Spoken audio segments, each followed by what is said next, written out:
तो आप अपनी ज़िंदगी की गाड़ी की ड्राइविंग सीट पे खुद बैठें, अपनी ज़िंदगी अपनी मर्ज़ी से जिएँ, वो करें जो आप करना चाहते हैं, चाहे वो आपका करियर हो, चाहे वो आपकी हॉबीज़ हों, जो आपका दिल करता है वो करें।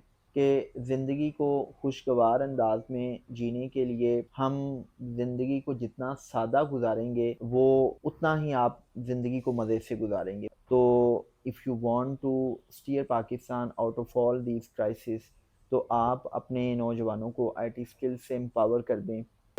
तो अभी सर पाकिस्तान के अंदर बहुत ज़्यादा ये इंटरनेट के इश्यूज़ आ रहे हैं, तो जिसकी वजह से हर एक इंडस्ट्री बहुत ज़्यादा अफ़ेक्ट हो रही है। ये सारी इंडस्ट्रीज़ के लिए बहुत ज़्यादा कंसर्निंग बन रहे हैं। तो आप इस इंटरनेट के इश्यूज़ के बारे में क्या कहना चाहेंगे और आप इसको रिज़ॉल्व करने में किस तरह की मतलब क्या कोशिश कर रहे हैं? मैं तो इतना छोटा-सा इंसान हूँ, मैं इसमें क्या कोशिश करूँ? मैं दुआ कर सकता हूँ और जी, कुछ नहीं कर सकता। हाँ, अगर मैं कोई पॉलिसी मेकिंग में होता या मेरे पास कोई मिनिस्ट्री होती या मैं कोई फेडरल लेवल का सेक्रेटरी होता, तो मैं लाज़मी तौर पे इस पे जो वो लोग कि जिनके पास ये सारी की सारी पावर्स हैं, उनको मैं ये रियलाइज़ करवा पाता कि जब इंटरनेट बंद होता है, तो पाकिस्तान में आईटी के शोबा से, ई-कॉमर्स के शोबा से वाबस्ता जो लाखों नौजवान हैं, जो इस मुल्क में पैसा लेके आ रहे हैं, उनका कारोबार बंद होता है। तो मैं हमेशा एक बात करता हूँ कि अगर आज के दौर में आपने पाकिस्तान को मसाइल के भंवर से निकालना है, तो if you want to steer Pakistan out of all these crisis, तो आप अपने नौजवानों को आईटी स्किल्स से एम्पावर कर दें। और आईटी स्किल्स से एम्पावर अगर आप करते हैं, तो फिर आपने उनको इंटरनेट सर्विसेज ऐसी देनी है कि आई मीन उसमें किसी किस्म का प्रॉब्लम ना होए। तो ये जो मतलब हमको लास्ट 4-5 मंथ से देख रहे हैं कि इंटरनेट के इश्यूज़ हैं, ये तो हर स्टेट को अंडरस्टैंड करना चाहिए कि लाखों लोगों का रोज़गार भी इसके साथ वाबस्ता है। और फिर पाकिस्तान की जो आईटी इंडस्ट्री है, इट्स अबाउट $2 बिलियन। तो जी। हम अगर इसका कंपैरिजन इंडिया के साथ करें तो ये बिल्कुल छोटी सी इंडस्ट्री है। तो अगर आपने इस इंडस्ट्री को आई मीन नर्चर करना है, आप इसकी ग्रोथ करना चाह रहे हैं, तो फिर इंटरनेट सर्विसेज जो हैं वो बेहतर होनी चाहिए। जी। और सर तो आपने अभी तक जितना भी आपका लाइफ एक्सपीरियंस है, तो उससे आपने अभी तक क्या चीज़ सीखी है जो आप लोगों को बताना चाहेंगे?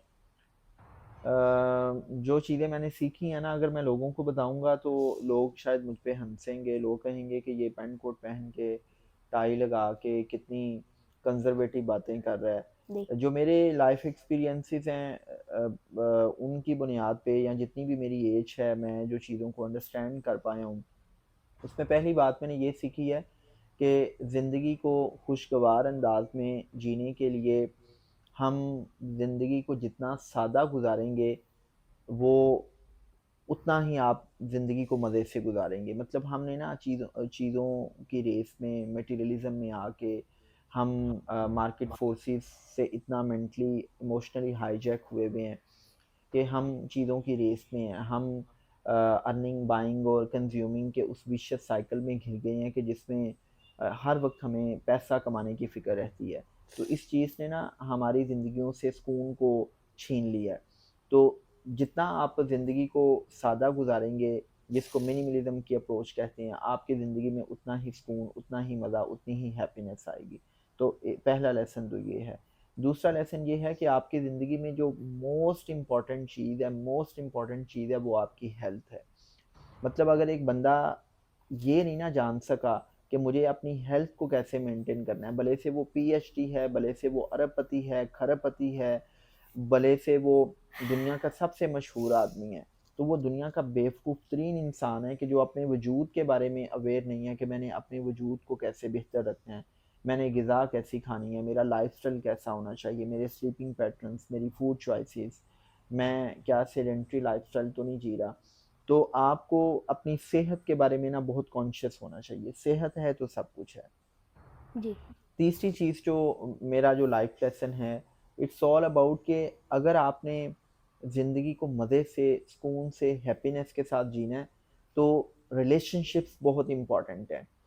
मतलब आपका अम्मा अब्बा के साथ रिलेशन, आपका अपनी बीवी के साथ, हस्बैंड के साथ, बच्चों के साथ रिलेशन, ये इतना इम्पोर्टेंट है कि अगर ये रिलेशंस आप अच्छे से कैरी करते हैं और आपकी लाइफ में कुछ अच्छे दोस्त हों कि जिन दोस्तों के साथ बैठ के आप अपना कैथारसिस कर सकें, आप उनकी टुगेदरनेस को एंजॉय कर सकें, आप उनके साथ शेयरिंग कर सकें, वो दोस्त जो आपके लिए कुर्बानी दे सकें, आप उनके लिए कुर्बानी दे सकें, जिनके लिए आप ये सोचें कि हाँ मुझे उनकी एक्सपेक्टेशंस पे पूरा उतरना है, तो जी आपकी ज़िंदगी बड़ी शानदार और मज़े की गुजरती है। और लास्ट थिंग जो मेरा लाइफ लेसन है कि आप ज़िंदगी में वो करें जो आप करना चाहते हैं, आप पीपल कॉन्शियसनेस से निकल जाएं। जब हम पीपल कॉन्शियसनेस में रहते हैं ना कि लोग क्या कहेंगे, और आप का जो लोकस ऑफ कंट्रोल है वो आपके अपने हाथ की बजाय लोगों के हाथ में होता है, तो आप अपनी ज़िंदगी नहीं जीते, आप दूसरों की ज़िंदगी जीते हैं। जी आपकी ज़िंदगी की गाड़ी की ड्राइविंग सीट पे कोई दूसरा आके बैठता है और आपकी लाइफ की गाड़ी को हाईजैक कर लेता है।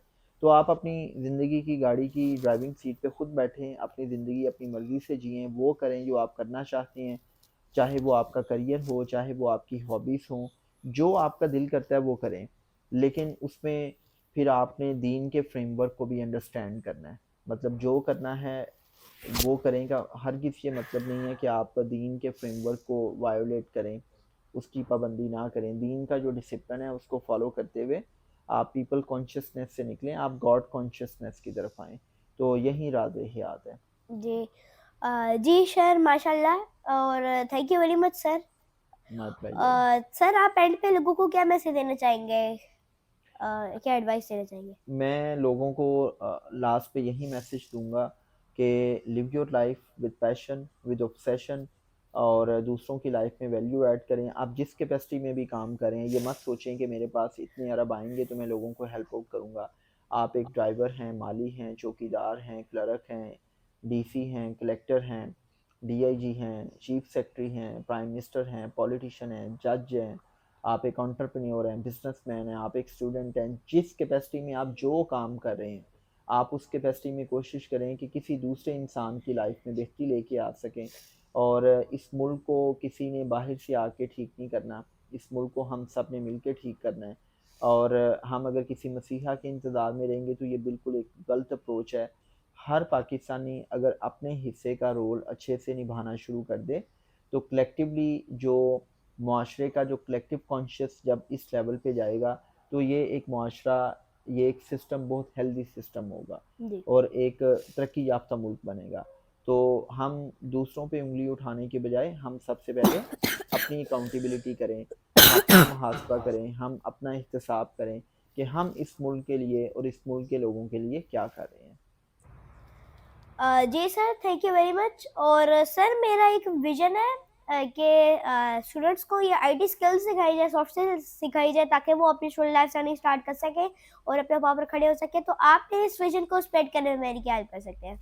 मैं आपकी ये हेल्प कर सकता हूँ कि वेर एवर यू फील कि I can be of any help to you, कि अगर किसी को कोई गाइडेंस चाहिए, कोई कोचिंग चाहिए, कोई आपको ऐसा फोरम चाहिए कि जहाँ पे आप चाह रहे हो कि स्टूडेंट्स को हम ट्रेन कर सकें, कोच कर सकें, तो मेरी सर्विसेज बिल्कुल अवेलेबल हैं। मैं अगर आपको भी इस पे कोई गाइडेंस कोचिंग चाहिए होगी तो I am always here to guide you, to support you, you thank are you. Our future. और आई फील वेरी प्राउड कि आप जैसे बच्चों की वजह से पाकिस्तान का फ्यूचर बहुत ब्राइट है। जी sir thank you very much. तो अगर आप लोगों को ये वीडियो पसंद आई है तो इस वीडियो को लाइक, चैनल को सब्सक्राइब और बेल आइकन दबा दें ताकि आपको मेरी तरफ से आने वाली हर अपडेट्स मिलती रहे। Thank you.